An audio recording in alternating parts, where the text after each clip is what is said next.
यानी कि जब बात करेंगे सिमिलर ट्रायंगल में, तो सिमिलर ट्रायंगल में हम लोगों के पास इसी क्राइटेरिया में से, इन्हीं क्राइटेरिया में से हमको ये तीन एंगल चाहिए, ये तीनों एंगल इक्वल चाहिए। और कौन सा, यानी कि आप समझिएगा बात को, क्या कहना चाह रहा हूँ बेटा, हमने एक क्राइटेरिया, मैं यहाँ फिर से कह रहा हूँ, कॉन्सेप्ट क्या है इसमें, कॉन्सेप्ट है दो चीज, एक तो कॉन्ग्रुएंट, तो कॉन्ग्रुएंट की बात कर रहा हूँ मैं, तो कॉन्ग्रुएंट में हमको ये 6 पार्ट चाहिए, क्या प्रूव करने के लिए, कॉन्ग्रुएंट प्रूव करेंगे। और इन 6 में से हमने एक क्राइटेरिया बनाया जिसमें पहला साइड एंगल, साइड यानी कि मुझे एक एंगल चाहिए इन तीनों में से, तीन में से कोई एक एंगल चाहिए और दो साइड चाहिए, और ये दोनों साइड कौन सा चाहिए था, सैंडविच बनाने के लिए। सैंडविच ये देखो कैसे सैंडविच बनता है, जैसे ये एंगल हो गया, ये साइड हो गया और ये दूसरा साइड हो गया, समझ रहे हो। तो देखो दो साइडों के बीच में एक एंगल सैंडविच बन रहा है कि नहीं बन रहा है, तो that's why we have to say, आज को दूसरे वर्ड में आप ऐसे भी कर सकते हो, सैंडविच थ्योरम, ये मेरा बनाया हुआ थ्योरम है, ठीक है ना, सैंडविच और कहीं सुनने को मिलेगा तुमको। तो साइड एंगल, साइड को क्या बोलता है, सैंडविच थ्योरम, ठीक है ना। दूसरा है triple S theorem. Triple S theorem में भी अगर आप ये तीनों साइड लेके प्रूव कर दोगे, तीनों साइड लेके, तभी ये दोनों ट्रायंगल क्या हो जाएंगे, कॉन्ग्रुएंट हो जाएंगे। लेकिन अगर इस तरफ से ट्रिपल एंगल ले लिया, क्या ले लिया, ट्रिपल एंगल, तो उससे आप कॉन्ग्रुएंट नहीं प्रूव कर पाएंगे, लेकिन क्या प्रूव कर पाएंगे कि वो सिमिलर ट्रायंगल्स है, क्या है। और इसीलिए मैंने कहा कि सिमिलर ट्रायंगल में आपको ये तीनों एंगल चाहिए। सिमिलर ट्रायंगल में आपको प्रूव करने के लिए क्या चाहिए, ये तीनों एंगल चाहिए आपको, ठीक है ना। देखो क्राइटेरिया होता है एंगल कौन सा, हाँ ये भी क्राइटेरिया है, लेकिन ये सिमिलर के लिए है, कॉन्ग्रुएंट के लिए नहीं है, ठीक है ना। फिर अब वही चीज मैं आपको बताना चाह रहा हूँ, इसे समझिएगा। हमारे पास सिमिलर ट्रायंगल में डबल ए भी आता है, ट्रिपल एस भी आता है, और ये सब आएंगे, ठीक है ना। कॉन्ग्रुएंट वाले जितने भी आप पढ़े हो वो सब सिमिलर ट्रायंगल है। देखो ना बेटा, सिंबल हम कैसे यूज करते हैं, सिमिलर ट्रायंगल के लिए हम लोग क्या यूज करते हैं, A B C, triangle A B C is congruent to triangle P Q R, ये कॉन्ग्रुएंट का सिंबल है ना। अब सिमिलर का ट्रायंगल देखिएगा, triangle A B C similar to triangle P Q R, देख रहे हो क्या कहने का मतलब है, यहाँ ये कहना चाह रहा है कि ये इक्वल भी है और सिमिलर भी है, समझ आ रहा है। यहाँ केवल सिमिलर है लेकिन इक्वल नहीं है। और क्या चीज इक्वल होने के लिए मैंने बोला, कॉन्ग्रुएंट में क्या क्या चीजें इक्वल होती हैं, शेप इक्वल होता है, साइज इक्वल होता है और एरिया इक्वल होता है, समझ में आ रहा बात। यानी कि आपका शेप, साइज और एरिया किस केस में, कॉन्ग्रुएंट के केस में ये तीनों चीजें इक्वल होती हैं, ठीक है ना। लेकिन हम बात करेंगे सिमिलर ट्रायंगल में, तो सिमिलर ट्रायंगल में केवल एंगल्स इक्वल होते हैं, ठीक है ना। इन तीनों ट्रायंगल में, इन दोनों ट्रायंगल के पेयर्स में, दो ट्रायंगल है, दोनों ट्रायंगल के पेयर्स में केवल एंगल्स इक्वल होते हैं। क्या हम साइज को भी इक्वल कर सकते हैं, नहीं। अब यहीं से थ्योरम से स्टार्ट हो जाते हैं आपके, ठीक है ना। तो हम क्राइटेरिया की बात करेंगे, तो अभी हम बीपीटी पर नहीं जाएंगे, ठीक है ना, अभी नहीं जाएंगे, आराम से जाएंगे, कल वाले लेक्चर में हम लोग करेंगे, लेकिन हम फॉलो कराएंगे, ठीक है ना। अभी क्लास बेसिक चीजें समझिए कि हम क्या बताना चाह रहे हैं आपको, बेसिक चीजें में कि क्या अंतर है कॉन्ग्रुएंट ट्रायंगल में, क्या अंतर है सिमिलर ट्रायंगल में, ठीक है ना। तो कॉन्ग्रुएंट ट्रायंगल में हम तीन एंगल और तीन साइड की बात करते हैं, तीन एंगल और तीन साइड की बात करते हैं, तीनों साइड्स इक्वल होने चाहिए किसी भी। देखो अब मैं टोटल फिगर की बात नहीं करूंगा कि कॉन्ग्रुएंट फिगर्स में क्या क्या होता है, ठीक है ना। हम कॉन्ग्रुएंट ट्रायंगल्स की बात कर रहे हैं, ना कि कॉन्ग्रुएंट फिगर्स की बात कर रहे हैं। कॉन्ग्रुएंट फिगर्स में हम जाएंगे तो वहां पे अलग अलग लेवल की क्राइटेरिया होती है। जैसे अगर मैंने एक रेक्टेंगल ले लिया, उसमें पैरेललोग्राम ले लिया हो, तो जब हम पॉलीगन्स की बात करते हैं तो पॉलीगन में कॉन्ग्रुएंट ट्रायंगल क्या हमारा मतलब कॉन्ग्रुएंट्स की बात हम अलग अलग करते हैं। लेकिन जब बात ट्रायंगल की करते हैं तो ट्रायंगल में बेसिकली हम लोग तीन एंगल तीन साइड्स की बात करते हैं, ठीक है ना। तो कॉन्ग्रुएंट में ये तीनों साइड, तीन साइड और तीन एंगल इक्वल होने चाहिए, किस केस में, कॉन्ग्रुएंट के केस में, ठीक है ना। लेकिन जब बात सिमिलर ट्रायंगल की बात आती है तो सिमिलर ट्रायंगल में वी नीड ओनली एंगल्स, ठीक है ना। सबसे बेसिक चीज है, यानी कि सबसे पहले इस वाले क्राइटेरिया में सबसे पहले ट्रिपल ए ही आता है, क्या आता है, ट्रिपल ए आता है, समझ में आया बात? उसके बाद आपका ट्रिपल एस भी आता है, उसके बाद एस भी आता है, उसके बाद आपका ए भी आता है, उसके बाद एएस भी आता है, मतलब ये सब आते हैं, ठीक है ना। ये सारे क्राइटेरिया जितना भी आपने उधर पढ़ा है वो सारे क्राइटेरिया इधर भी आते हैं, लेकिन उन सारे क्राइटेरिया में आपको फिर से कह रहा हूँ कैसे इस चीज को समझोगे। तो देखो ना, मैंने अभी बताया कॉन्ग्रुएंट सिंबल के लिए हम क्या यूज करते हैं, ऐसे यूज करते हैं कि नहीं यूज करते हैं। इसमें क्या बताना चाह रहा है कि ये ट्रायंगल इस ट्रायंगल के एक जैसा है, यानी कि शेप साइज सब एरिया सब इक्वल है। इस वाले केस में क्या बताना चाह रहा है, सिमिलर है। तो सिमिलर का मतलब क्या हुआ, उसका शेप से इक्वल होगा, शेप एक जैसा होगा लेकिन साइज इक्वल, एरिया उसका इक्वल नहीं होगा। अब ये कंडीशनल नहीं है कि भाई भी ऐसा नहीं कि सर साइज इक्वल नहीं होता, it can be size equal, ठीक है ना। साइज इक्वल हो भी सकता है, नहीं भी हो सकता है, एरिया उसका इक्वल हो भी सकता है, नहीं भी हो सकता है, लेकिन शेप भैया एग्जैक्टली इक्वल होगा। शेप में कमी नहीं आना चाहिए, समझ रहे हो आपको। जैसे अभी मैं एक चीज समझाता हूँ आपको, देखो कैसे।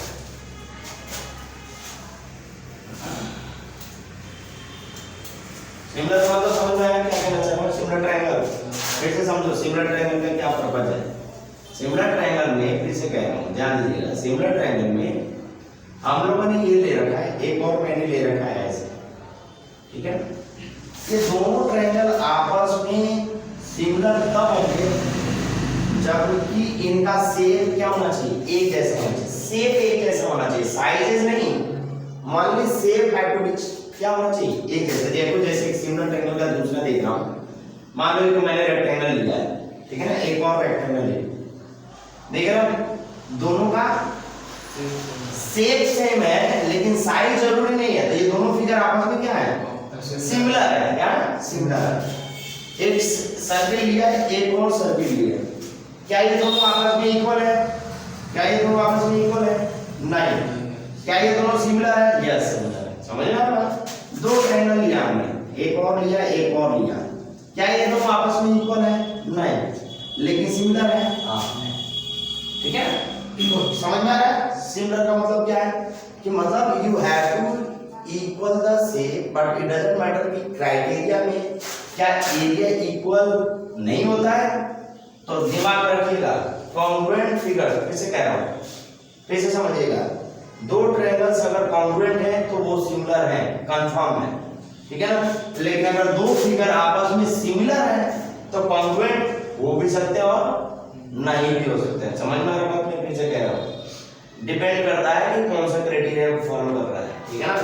तो किसी भी दो फिगर में, किसी भी दो फिगर की बात करा जाए तो इन एनी टू फिगर्स की बात करा जाए, ठीक है ना, इन एनी टू फिगर्स, ठीक है ना, इन एनी टू फिगर्स, किसी भी दो फिगर की बात किया जाए, उस दो फिगर में सिमिलर चीज हम उसे कहेंगे, सिमिलर चीज हम उसे कहेंगे जिसमें केवल शेप क्या होना चाहिए, इक्वल होना चाहिए। शेप केवल इक्वल, बेटा मैं ऑल फिगर की बात कर रहा हूँ, केवल ट्रायंगल की बात नहीं कर रहा हूँ। We are talking about any kind of figure, ठीक है ना। वी हैव टू बस only focus on that shape. If the shape of the figure is same, then it's similar figure, ठीक है ना। अगर shape equal है, it means कि this will be similar figure। अगर shape equal नहीं है तो हम आगे बढ़ेंगे ही नहीं, ठीक है ना, it will be not similar figure। अब इनके बीच में देखो क्या क्या चीजें, इसके बाद अगर shape equal हो जाता है और side equal नहीं भी होता है तो हमारे पास बहुत सारे थ्योरम है, ठीक है ना। आपके पास थ्योरम है, कन्वर्स ऑफ बीपीटी है, डीपीटी है, ठीक है ना, हम उन्हें भी यूज करेंगे, लेकिन अभी हम उन थ्योरम को नहीं, यानी कि थेल्स थ्योरम की बात कर रहा हूं, ठीक है ना। We are not going to today's class में हम लोग उस थेल्स थ्योरम की बात नहीं करेंगे, केवल हम उनके कॉन्सेप्ट को समझने की कोशिश करेंगे कि सिमिलर फिगर का पर्पस क्या है और कैसे दो फिगर में, किसी भी दो ट्रायंगल में केवल दो ही क्या शेप सेम होना चाहिए, हाँ, और शेप को आइडेंटिफाई कौन करता है, एंगल्स करता है, साइज भी एंगल्स करते हैं बेटा, ठीक है ना। साइज भी हो सकता है, तो क्या बेटा, साइज भी मतलब शेप होना चाहिए तभी साइज होगा, तभी बोलेंगे शेप। हाँ दोनों एक ही साथ सेक साइन नहीं, सेक और साइन साइन ले लोगे इक्वल तो फिर तो बिग दिक्कत हो जाएगा, फिर तो कॉम्प्रिहेंसिबल में चला जाएगा। ठीक है, ठीक है ना। हम यहाँ उसकी बात नहीं कर, अभी देखो मैं दिखाता हूँ कॉन्ग्रुएंट ट्रायंगल में। अभी मैं वही चीज दोबारा वही लिंकर निकालने की कोशिश कर रहा हूँ। अब देखो इस चीज को समझना कि कैसे अगर कोई एक ट्रायंगल है तब क्या होता है, और अगर एक दो कोई फिगर आपस में कॉन्ग्रुएंट है तब क्या होता है, और कभी दो फिगर आपस में सिमिलर है तब क्या होता है। तो सिमिलर वाला कॉन्सेप्ट कहाँ से आया वही चीज मैं तुम लोग को बताना चाहता हूँ, तो देखना। और कैसे चेंज होता है ये भी समझने वाली बात है। जब ये दोनों ट्रायंगल आपस में क्या है, कॉन्ग्रुएंट है, तो जरा देखो अभी मैंने बताया वहां से, देखो angle A equal to angle P था ना, angle B equal to angle Q था, और angle C equal to angle R था ना। तो साइड में सिमिलर वाले सॉरी कॉन्ग्रुएंट वाले में अब जरा देखना इसी कॉन्ग्रुएंट वाले फिगर में AB इक्वल टू PQ था, है ना। अब इसी PQ को क्या हम AB अपान PQ नहीं लिख सकता हूं, विच इज 1। देख रहे AB upon PQ equal to 1। किस केस की बात कर रहा हूं, जब कॉन्ग्रुएंट है तब की बात कर रहा हूं, ठीक है ना। लेकिन यही चीज अब ध्यान से समझना, अगर यही चीज दोनों ही ट्रायंगल सिमिलर हो जाए, कॉन्ग्रुएंट ना होके क्या हो जाए, सिमिलर हो जाए, तो यहाँ 1 आगे एक कांस्टेंट वैल्यू आता है। क्या आता है, एक कांस्टेंट वैल्यू आता है जिसको हम एक रेशियो के फॉर्म में देखते हैं। और आपने 9th में एक मिड पॉइंट थ्योरम नाम पढ़ा होगा, फिर से कह रहा हूं सब एक दूसरे से लिंक्ड अप होता है। अगर आप सही से कॉन्सेप्ट समझना चाहते हैं, पढ़ना चाहते हैं, तो सबका एक दूसरे से लिंक्ड अप है। जब तक आपको चीजें समझ में नहीं आएंगी, जब तक आप चीजों को पढ़ोगे नहीं अच्छे से, समझ लो ना। तो मिड पॉइंट थ्योरम का कॉन्सेप्ट यहाँ पूरा टोटली आ जाता है। क्या है मिड पॉइंट थ्योरम, तो समझ लो मिड पॉइंट थ्योरम क्या है, ठीक है ना।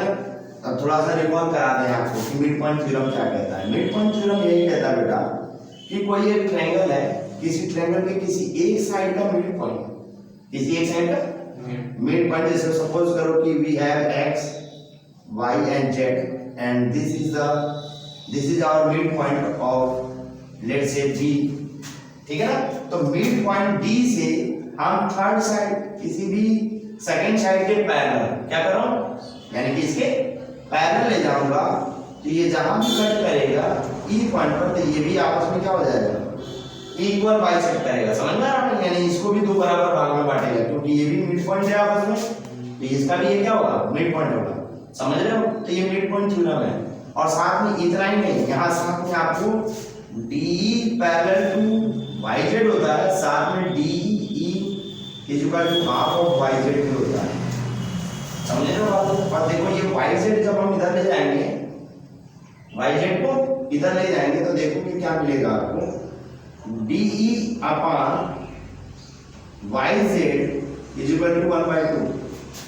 देखो, और यहीं से समझना बात को, ये पैरेलल है, तो ये छोटा वाला ट्रायंगल और बड़ा वाला ट्रायंगल, ये दोनों ट्रायंगल आपस में सिमिलर है। कैसे है, देखो ये दोनों लाइन पैरेलल है, तो ये जितना कट करेगा उतना ही ये भी होगा, जितना ये होगा उतना, तो एंगल्स इक्वल होने चाहिए, और ये एंगल्स इक्वल है। तो बाय ट्रिपल ए क्राइटेरिया से और या डबल ए क्राइटेरिया से, ठीक है ना। चाहे डबल ए की बात करो, दो एंगल अगर किसी भी ट्रायंगल में इक्वल होगा तो तीसरा ऑटोमेटिक इक्वल हो जाएगा। समझ रहे हैं बात को, किसी भी ट्रायंगल में किसी भी पेयर ऑफ टू ट्रायंगल्स की बात कर लो, किसी भी पेयर ऑफ टू ट्रायंगल्स में अगर दो एंगल्स आपस में इक्वल हैं, तो third angle is always be equal, सोचने का ही नहीं है। तो इसको हम ट्रिपल ए ना कहते, कभी-कभी डबल ए क्राइटेरिया भी कहते हैं। समझ रहे हो ना। तो again we are talking about here what we are going to find the concept about it. We are going to find the concept about what?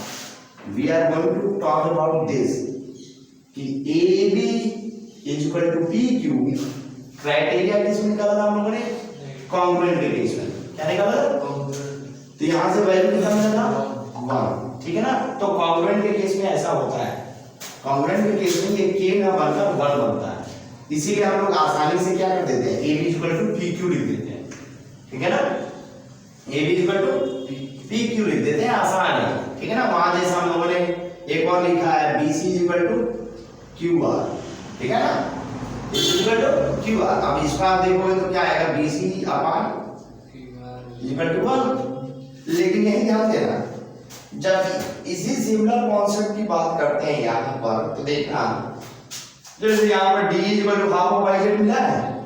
अब देखो तुम हर जगह में 1/2 का रेशियो मिलेगा यहाँ पर। देखो ये दोनों आपस में इक्वल है कि नहीं है, इक्वल है ना।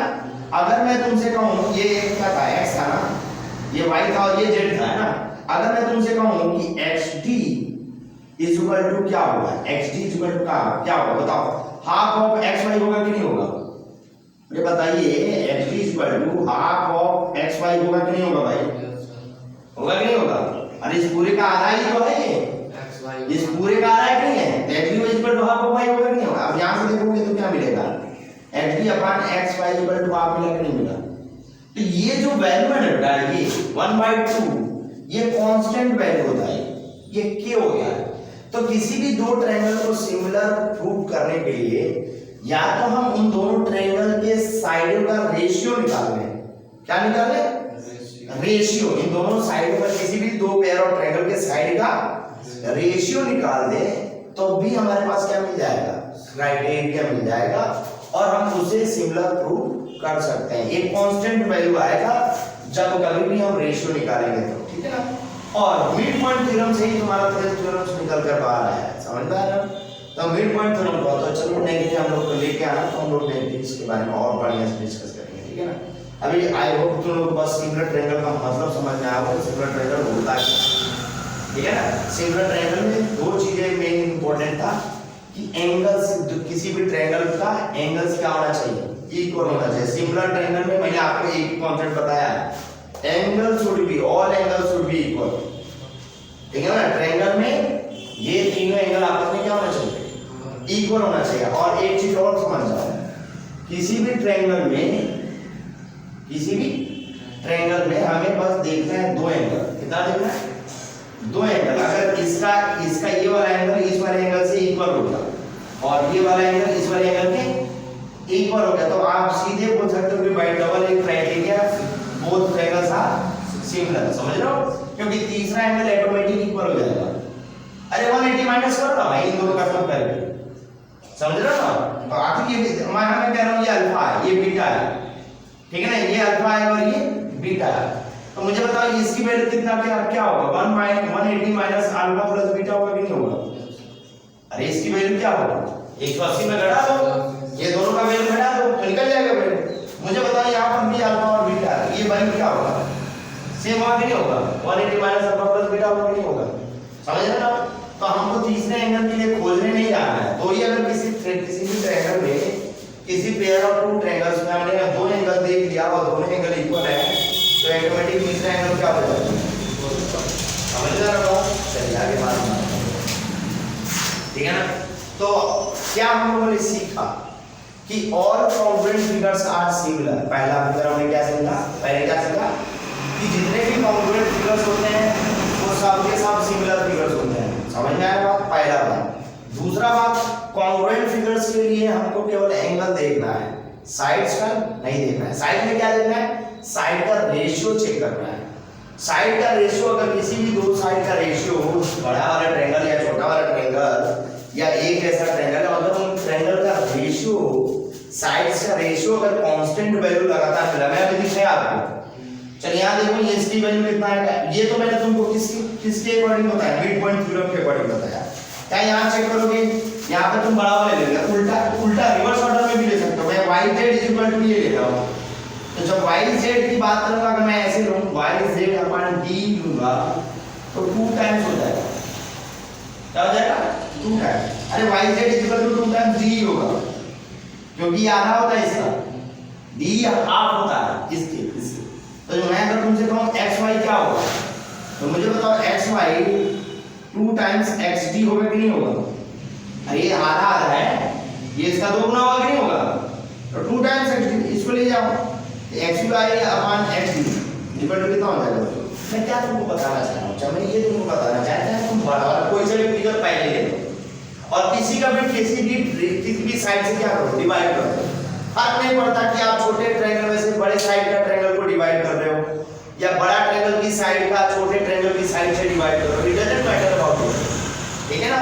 Ratio will be same if the अगर आपने ट्रायंगल के साइड जो भी ट्रायंगल, अब ऐसा नहीं होना चाहिए कि एक बार बड़ा वाला ट्रायंगल का साइड ले रहे हैं और छोटा वाला ट्रायंगल का साइड डिवाइड कर रहे हैं, और दूसरे वाले में छोटा वाला ट्रायंगल का साइड ले रहे हैं और बड़ा वाला ट्रायंगल, तो उल्टा हो जाएगा ना, रिवर्स हो जाएगा ना, तो सबकी वैल्यू आपको कांस्टेंट नहीं ना मिलेगा।